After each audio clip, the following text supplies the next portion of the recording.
Okay, this is what I call the hurdle step pattern, and it's a pattern designed to try to work both the hip and the ankle into the leg back position of walking. So when we go into a walking pattern, we have our foot behind us, our hip is behind us. So the hip is in what's called extension, ankle is in dorsiflexion, foot is pointed straight ahead.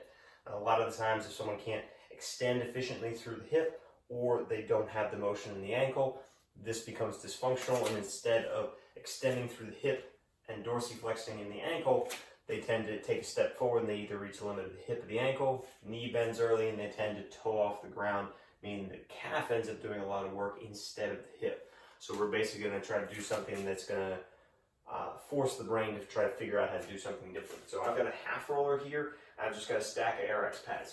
What you're using is not exactly important, so you could easily have the bottom step of a set of stairs, a footstool, even a chair can work. As far as what you're going to be using for the half roller, you can use a rolled up towel or a slant board, anything that's going to pick up the front of your toes.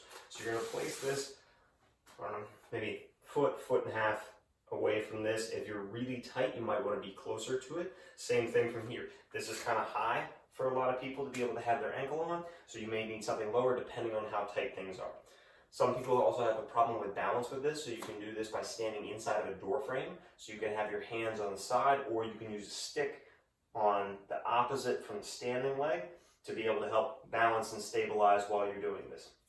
So what you're going to do is you're going to place ball your foot up on this. So I've got my ball and my foot up on the half roller. I don't quite have a full stretch in my calf just at this point, so you don't want to be really tight, because if you are, what's going to end up happening is you're going to get pushed back from here. So instead, you want maybe just a slight amount of tightness here, nothing that feels like it's restrictive at this point.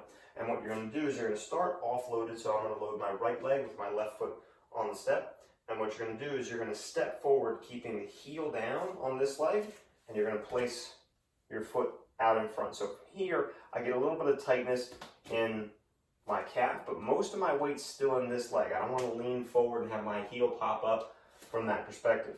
And so what I'm going to do from this setup is each time I step through, try and keep the heel down, knee stays straight. This foot's just for balance. And I'm going to repeat this pattern more or less as many times as I need to, but usually it starts to create some measure of change in about 5 to 10 reps. And what that change typically is that the calf starts to loosen up. And part of the reason around this is that your brain's geared towards not falling. So when you take a step forward in this pattern, if your calf is super tight, it's actually pushing you this way, and your brain's saying, hey, I need you to go that way. So by working repeatedly through this pattern, it's trying to communicate to the system, say, hey, I need my hip to extend and my ankle to dorsiflex, because not dorsiflexing means falling and going backwards, and your brain's generally opposed to that concept. So as you go through this and you repeat that pattern, that's helping to get the body to pair hip extension and ankle dorsiflexion.